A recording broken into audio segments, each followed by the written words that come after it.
요한복음 3장 1절부터 15절의 말씀으로 제13과 니고데모의 믿음이라는 제목으로 우리 속회군과 교육하도록 하겠습니다.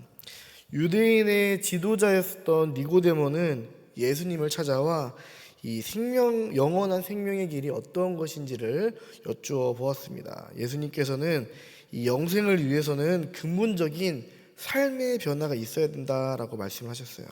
왜냐하면 이 영생이라는 것은 단순히 종교적인 어떤 지식이나 행위를 넘어서는 것이기 때문이었습니다.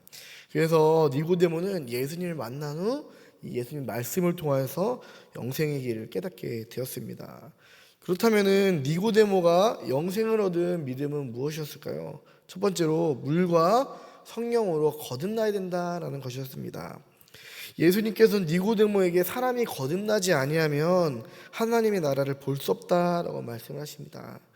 여기에서는 이 성령과 물로 나는 것, 즉 영적인 변화를 설명하시는 거예요. 그러나 니고데모는 이 거듭나다라는 뜻을 육체적으로만 이해해서 너무나 혼란스러웠습니다. 이 영생을 얻기 위해서는 근본적인 이 변화의 거듭남이 필요합니다. 그래서 물은 이 세례를 통한 죄 씻음을 의미하고요.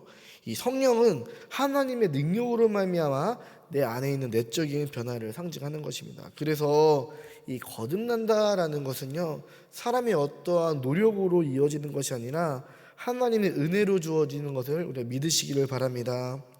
그래서 영생을 얻는 믿음은요, 어떠한 종교적인 행위나 이 지식을 넘어서 이제 완전한 변화를 하는 것이 바로 이 영생을 얻는 믿음입니다. 그래서 우리도 주님께서 말씀하여 주신 이 말씀들을 깨닫고 물과 성령으로 거듭나야 될 줄을 믿습니다.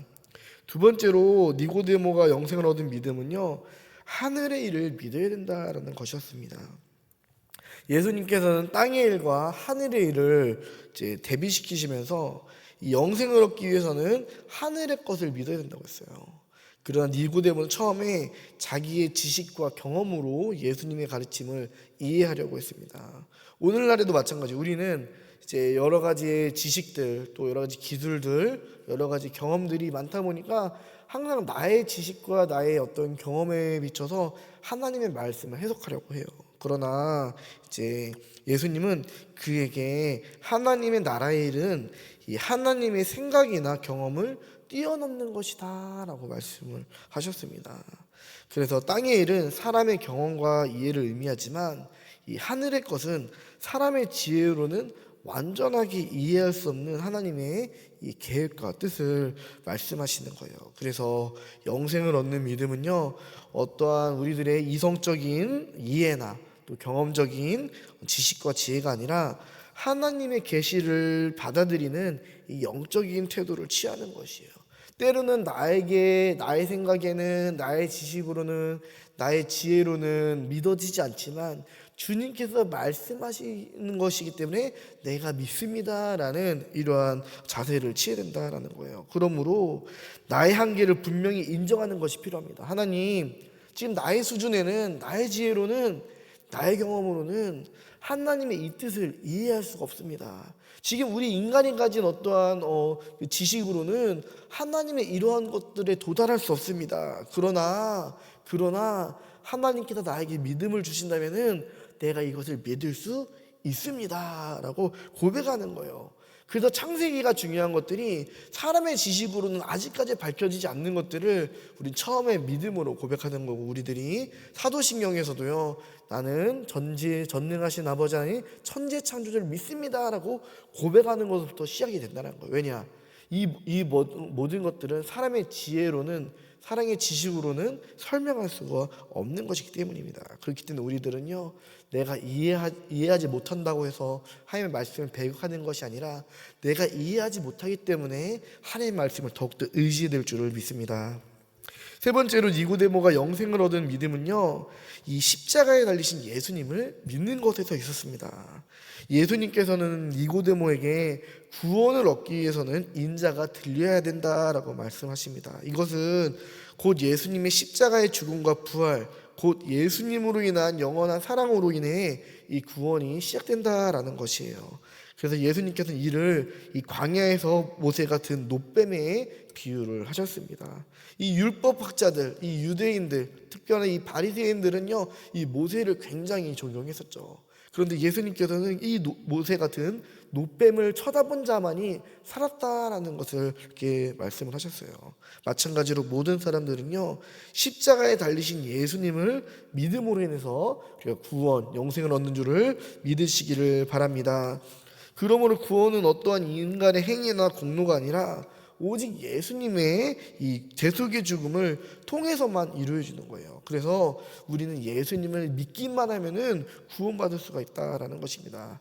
영원한 생명은요, 우리의 어떤 행위로 이루어지는 것이 아니라 예수 그리스도의 십자가 은혜를 믿음으로써 받게 되는 선물이에요. 그러므로 우리는 오직 예수님만 나의 구원자로 믿고 고백이 될 줄을 믿습니다. 니고데모는요, 예수님을 만나 이 영원한 생명기를 알게 되었어요. 그래서 구원과 영생은 이 사람의 어떠한 열심과 노력으로는 불가능하다라는 것을 깨닫게 되었습니다. 우리도 늘 하나님의 이런 은혜와 성령의 역사로 말미암아 날마다 거듭나는 은혜가 있기를 간절히 소망합니다. 그래서 날마다 하나님께서 약속해 주신 그 모든 약속들을 성취받는 저와 우리 속장님들, 인도자님 되시기를 간절히 축복합니다. 우리 묵상 질문 한번 보도록 하겠습니다. 예수님을 믿고 나서 어떤 것들이 변화되었습니까? 우리들이 그냥 지식으로 믿는 것이 아니라 정말로 예수님이 나의 구원자라고 믿는 어떠한 성령의 감동을 통해서 나에게 변화된 것들이 있다면 우리가 이것들을 나누었으면 좋겠고요. 두 번째 질문, 세상 일과 하나님의 일의 차이는 무엇이라고 생각합니까? 네, 우리가 땅에 있는 것들과 또 하늘에 있는 것들을 어떤 것일까 생각을 하면서 우리가 정말 하나님의 일들 가운데에 나의 어떠한 열정과 에너지를 쏟을 수 있는 삶을 살기를 원합니다. 세 번째, 십자가를 바라보면 어떤 생각이 듭니까? 네, 제가 우리 예전에 청년교회 이제 말씀을 전할 때 그런 말씀을 했었어요. 오늘날에는 이 십자가를 봐도 아무런 감화와 감동이 되지 않는 그런 시대에 살고 있다. 이제 어떻게 보면 이 십자가가 우상이 되어서도 안 되지만 십자가를 봐도 아무런 감동과 아무런 간격이 없어도 안 되는 거거든요. 그렇기 때문에 참 오늘날 우리들이 이러한 예수님의 사랑에 참 이제 무감각한 그런 삶을 살고 있구나라는 것들을 생각을 했습니다. 그래서 우리들이 십자가만 바라볼 때에도 정말 예수님이 달리신 그 은혜들이 생각나고 피 흘리신 것들이 생각나고, 그래서 저는 가끔씩요, 저의 그냥 개인적인 이런 걸 보면요, 가끔씩 이 십자가를 봐도 아무런 감동이 저도 때로는 안 들 때가 있어요. 부끄럽지만 십자가를 봐도 뭔가 마음에 뜨거움이 없을 때가 있어요. 그럴 때는요, 이제 예수님의 그 고난 당했었던 우리 옛날에 봤던 하나님의 아들이나 이제 그 패션 오브 크라이스트 있잖아요. 이런 것들 딱 보면요, 맞다, 십자가가 저런 거였지 하면서 이렇게 좀 깨달을 때가 있습니다. 그래서 우리들도 십자가를 바라볼 때에 정말 이 십자가 자체를 바라보는 것이 아니라 정말 나를 위해서 피 흘리신 주기까지 나를 사랑하셨던 예수님을 이렇게 생각해 보았으면 좋겠습니다. 삶에 적용하기, 영원한 생명을 얻은 기쁨을 서로 고백하며 나누어 봅니다. 네, 우리 나에게 주신 이 구원의 확신이 있을 때에 우리가 이 모든 확신을 기쁨으로 나누어 보는 그런 시간이 되었으면 좋겠습니다. 제가 기도하겠습니다. 하나님, 니고데모는 지식인 중에 지식인이고 유대인 중에서 또 바리새인 중에서 성령에 능통한 자였습니다. 그러나 그는 영생의 구원의 확신이 없어 예수님을 밤중에 몰래 찾아왔습니다. 아버지, 이처럼 우리 생각으로는, 우리의 지식으로는 하나님의 뜻을 온전히 이해하지 못할 때가 있습니다. 우리가 이럴 때에 니고데모처럼 아버지 용기 내어서 주님께 지혜를 또 구원을 강구할 수 있는 은혜가 있게 하여 주시옵소서. 오직 말씀으로, 오직 은혜로, 오직 예수 그리스도로 말미암아 거듭나는 삶을 이루게 하여 주시옵소서. 감사하며 예수님의 이름으로 기도합니다. 아멘.